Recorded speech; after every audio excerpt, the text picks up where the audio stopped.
Hello guys, welcome back to my channel. और आज मैं अपने चैनल पे एक नई सीरीज लाने जा रहा हूँ जो कि है Indian polity by M Lakshmikanth. तो आज हम लोग अपने पहले वीडियो में देखेंगे historical background of Indian constitution. जो इंडियन पॉलिटी एम लक्ष्मीकांत ने लिखी है उसका पहला चैप्टर है। एम लक्ष्मीकांत जो बुक है वो ज़्यादा फेमस है यूपीएससी जो तैयारी कर रहे हैं उनके बीच में, लेकिन ये एक लॉ स्टूडेंट के लिए बेसिक कॉन्स्टिट्यूशनल गाइड की तरह एक्ट कर सकता है एम लक्ष्मीकांत की बुक। तो हम लोग आज जो पहला चैप्टर देख रहे हैं वो historical background of Indian constitution है। तो सबसे पहला है कंपनी रूल। जो कंपनी रूल 1773 से 1858 के बीच में होता है। तो इसमें कुल मिला के 8 एक्ट्स हैं। तो हम लोग एक्ट्स देख लेते हैं कौन कौन सी है। तो ये सारी एक्ट्स है। फर्स्ट एक्ट जो है वो है रेगुलेटिंग एक्ट ऑफ 1773। दूसरी एक्ट है अमेंडिंग एक्ट ऑफ 1781 जिसको सेटलमेंट एक्ट भी कहते हैं। तीसरी एक्ट है पिट्स एक्ट। चौथी एक्ट है एक्ट ऑफ 1786। तो 1786 की जो एक्ट है उसमें लॉर्ड कॉर्नवालिस ने कुछ अपने शर्त रखी थी, उसका मांग पूरा करने के लिए ब्रिटिश गवर्नमेंट ने ये एक्ट पास किया था।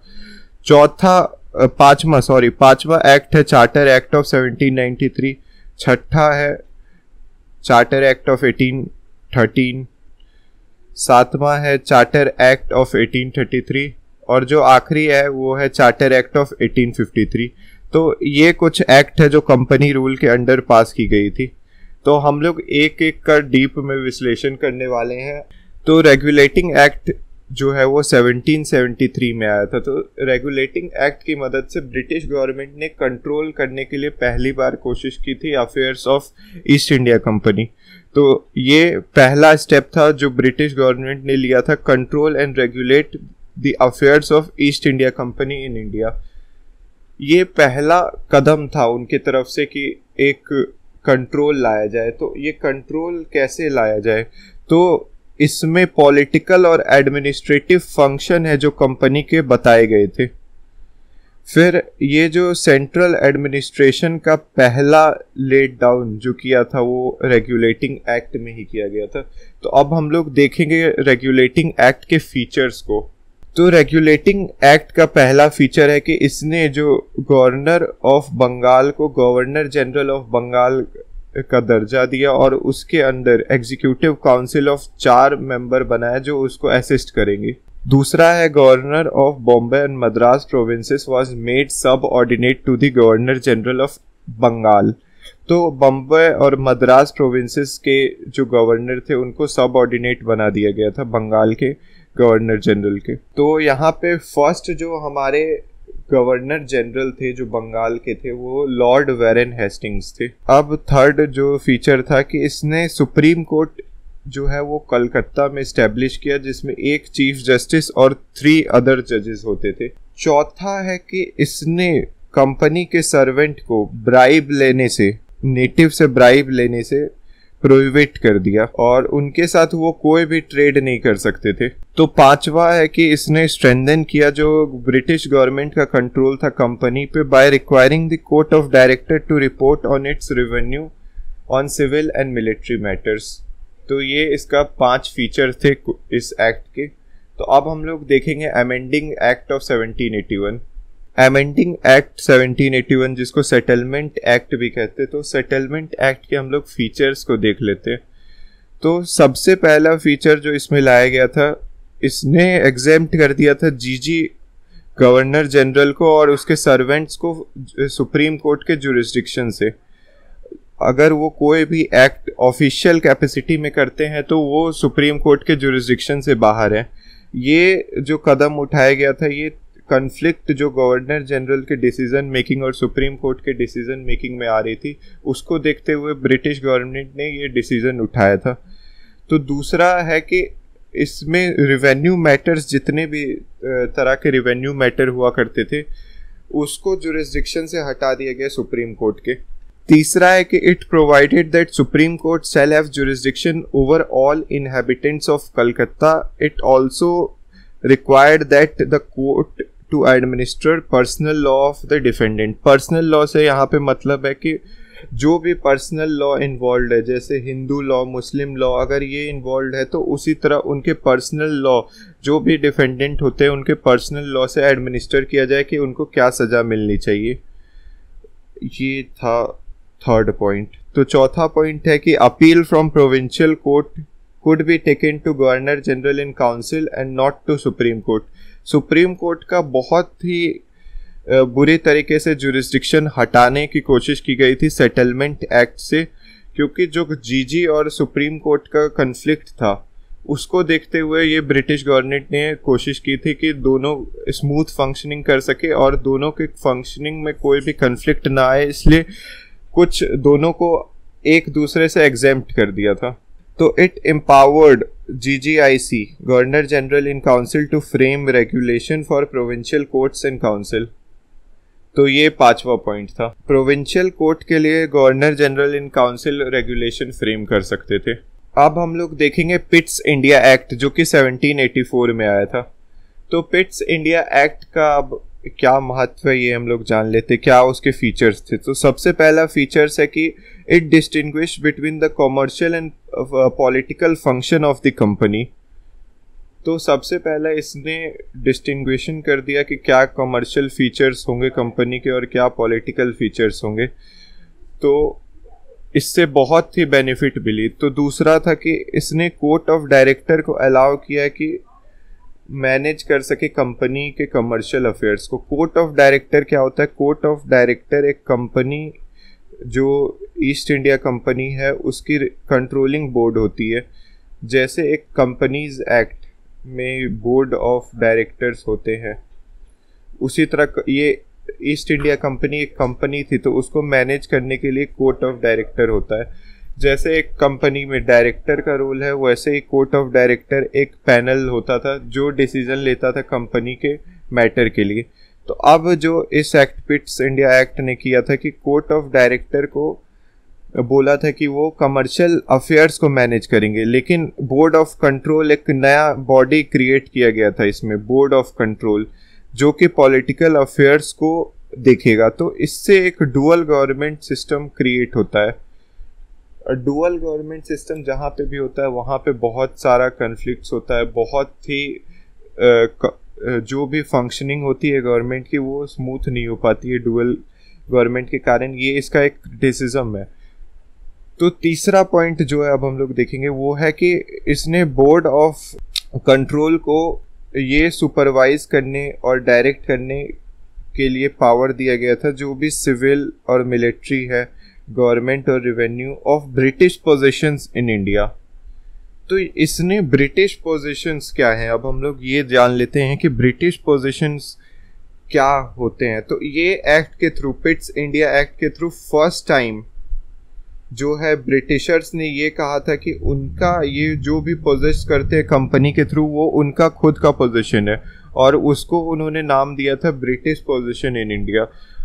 और इस एक्ट के थ्रू ब्रिटिश गवर्नमेंट को सुप्रीम कंट्रोल दे दिया गया था कि वो कंपनी के अफेयर्स और एडमिनिस्ट्रेशन को इंडिया में देख सके। तो पिट्स इंडिया एक्ट का ये फीचर्स और इम्पोर्टेंस था। तो ये 3 फीचर्स है।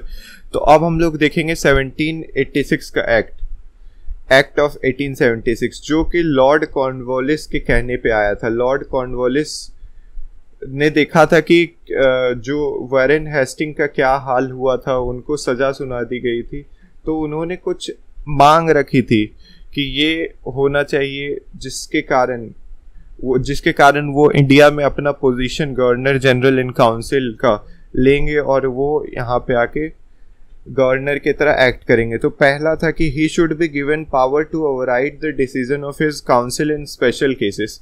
तो स्पेशल केसेस में उनको पावर मिलनी चाहिए कि वो पावर को ओवरराइड कर सके जो भी डिसीजन उनके काउंसिल ने लिया है। दूसरा था कि he would also be commander in chief. Commander in chief का दर्जा उन्हें मिल जाना चाहिए। तो ये 2 मांग लॉर्ड कॉर्नवालिस ने रखी थी वो इससे पहले कि गवर्नर जनरल ऑफ बंगाल बन पाते। तो ये 2 मांगों को पूरा करने के लिए ब्रिटिश गवर्नमेंट ने ये एक्ट लाया था। तो ये 2 मांग पूरा करने का यही पर्पस था कि उनको अपनी जॉब सिक्योरिटी चाहिए थी जो लॉर्ड वॉरेन हेस्टिंग के टाइम पे उनको नहीं मिली थी।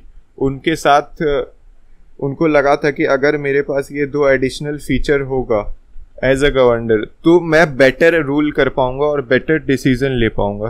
तो इस कारण से एक्ट ऑफ 1786 आया। तो अब हम लोग देखेंगे charter act of 1793। Charter act जो भी होता है वो हर 20 ईयर्स में आता है, हर 20 ईयर्स में एक चार्टर एक्ट होता है। तो इसी तरह सीरीज ऑफ चार्टर्स एक्ट आएंगे। तो आपको अगर याद करना है तो आप इस तरह याद कर सकते हैं, हर चार्टर एक्ट जो है वो 20 ईयर्स, एक चार्टर के बाद दूसरा चार्टर आएगा। 1793, 1813, 1833, 1853। तो इसी तरह चार्टर एक्ट सीरीज में हर 20 साल में चार्टर एक्ट को पास किया जाता है। तो हम लोग इस वीडियो में जो है 4 चार्टर एक्ट के बारे में देखेंगे। Charter act of 1793, 1813, 1833 and 1853। तो ये 4 चार्टर एक्ट है जो हम लोग इस वीडियो में देखने वाले हैं। तो सबसे पहले चार्टर एक्ट ऑफ 1793 का पहला फीचर देख लेते हैं। तो इसमें जो लॉर्ड कॉर्नवालिस को पावर दी गई थी, ओवरराइडिंग पावर्स, उसको और इंक्रीज कर दिया गया और एक्सटेंड कर दिया गया। और जो भी फ्यूचर गवर्नर जनरल और गवर्नर आ रहे हैं प्रेसिडेंसीज के लिए, उनके लिए भी। दूसरा था कि इट गिव जीजी more power and control over the government of subordinate presidencies of Bombay and Madras. इसने गवर्नर जनरल को ज़्यादा पावर और कंट्रोल दिया सब ऑर्डिनेट प्रेसिडेंसीज पे, डिस्क्रिशनरी पावर दिया basically related to Bombay and Madras presidencies.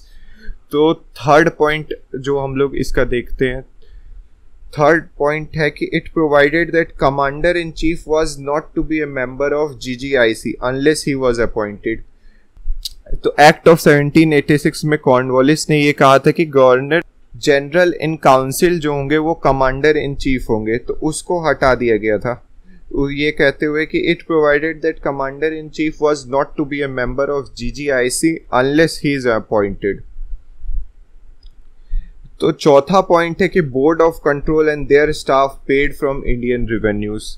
जो भी बोर्ड और उसके स्टाफ होंगे, ये बहुत ही सिंपल है कि इंडियन रेवेन्यूज से उनको मिलेगा, जो भी इंडिया में कमाई होगी उससे उनको मिलेगा।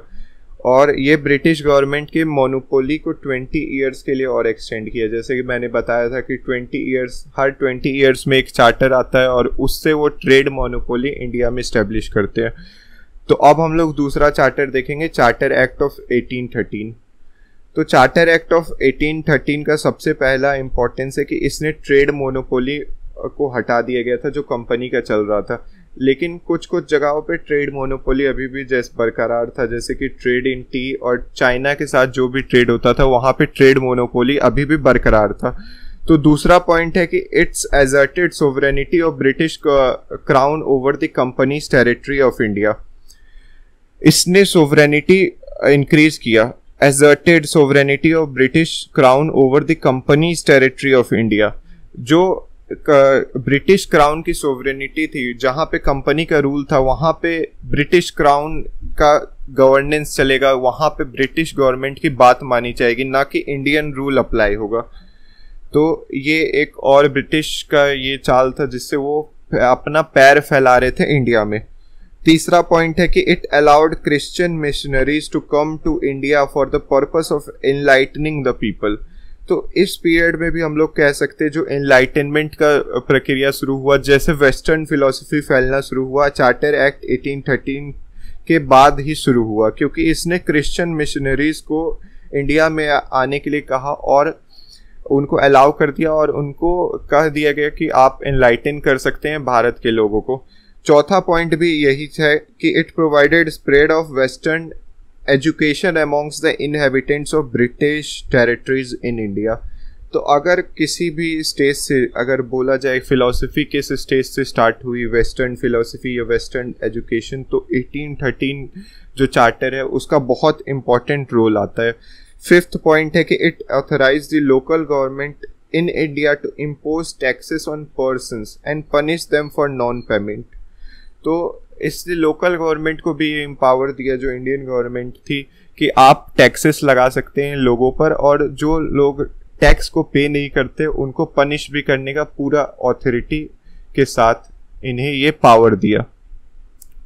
तो अब हम लोग तीसरा चार्टर एक्ट देखते हैं जो कि है चार्टर एक्ट ऑफ 1833। तो चार्टर एक्ट ऑफ 1833 ने क्या किया हम लोग देखते हैं। तो इसने गवर्नर जनरल ऑफ बंगाल को गवर्नर जनरल ऑफ इंडिया बना दिया और हर सिविल और मिलिट्री पावर उसमें वेस्ट दे दी। दूसरा पॉइंट है कि it deprived legislative power of governor of Bombay and Madras, entire power was given to GGI, governor general of India को दे दिया गया। तो अब जो लेजिस्लेटिव पावर से लॉ बना सकते थे governor of Bombay and Bombay और मद्रास के गवर्नर्स, अब उनके पास ये पावर नहीं रहा। अब वो सारा power governor general of India के पास आ गया। तो गवर्नर जनरल ऑफ इंडिया सबसे पहले वो बने लॉर्ड विलियम बेंटिक। ये हमारे सबसे पहले गवर्नर जनरल ऑफ इंडिया थे, लॉर्ड विलियम बेंटिक। जो भी लॉ 1833 एक्ट से पहले हुआ करता था उसको रेगुलेशन का दर्जा दे दिया गया और जो भी लॉ आफ्टर दिस आया उसको एक्ट कहा गया। तीसरा पॉइंट अब हम लोग देखेंगे। तीसरा पॉइंट है कि इसने एंड कर दिया EIC को एज ए कमर्शियल बॉडी और उसको एक प्योरली एडमिनिस्ट्रेटिव बॉडी बना दिया गया। जो ईस्ट इंडिया कंपनी बिजनेस करने आई थी अब वो एक प्योरली एडमिनिस्ट्रेटिव बॉडी बन चुकी थी। चौथा फीचर जो इस एक्ट का है वो है कि इसने एक ओपन कॉम्पिटिटिव सिस्टम लाया सिविल सर्वेंट के लिए और इसमें कहा गया कि इंडियंस भी पार्ट ले सकते हैं, लेकिन कभी भी इम्प्लीमेंट नहीं हो सका क्योंकि कोर्ट ऑफ डायरेक्टर ने इसे इम्पोज कर दिया गया। तो अगर आपसे ये पूछा जाए कि सबसे पहला कंपटीशन का जो सिस्टम है वो किस एक्ट में लाया गया, तो 1833 में लाया गया, लेकिन सक्सेसफुली इम्प्लीमेंट नहीं किया जा सका था इसमें। तो ये 4 फीचर्स थे जो चार्टर एक्ट ऑफ 1833 में थे। अब हम लोग देखेंगे चार्टर एक्ट ऑफ 1853। तो चार्टर एक्ट ऑफ 1853 बहुत ही इंपॉर्टेंट है क्योंकि इसने जो लेजिस्लेटिव और एग्जीक्यूटिव फंक्शन को सेपरेट कर दिया था जीजीआई को, और इसने 6 न्यू मेंबर जो कि लेजिस्लेटिव काउंसलर उनको भी अपॉइंट और एडिशन के लिए उनको कहा गया था।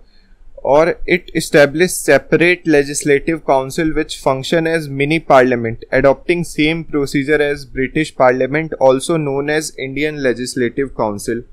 तो इंडियन लेजिस्लेटिव काउंसिल की स्थापना इस चार्टर एक्ट ऑफ 1853 में पहली बार की गई थी।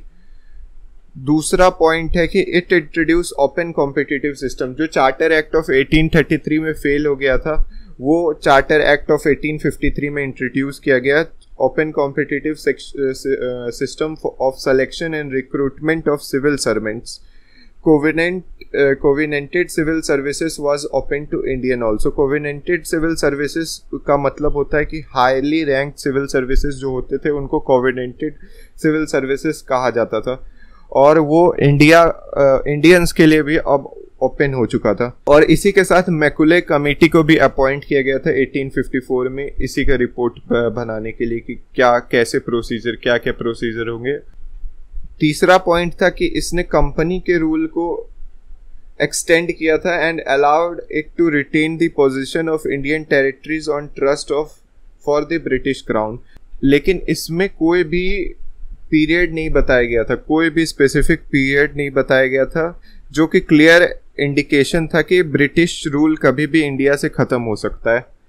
तो ये क्लियर इंडिकेशन था। It introduce local representation in Indian legislative council of 6 new legislative member of GGC, 4 were appointed by the local government of Madras, Bombay, Bengal and Agra. तो बहुत ही सिंपल है कि लोकल रिप्रेजेंटेशन को इंडियन लेजिस्लेटिव काउंसिल में लाया गया था, जो पहले नहीं हुआ करता था, ये इंट्रोड्यूस किया गया था। ये 4 फीचर्स है।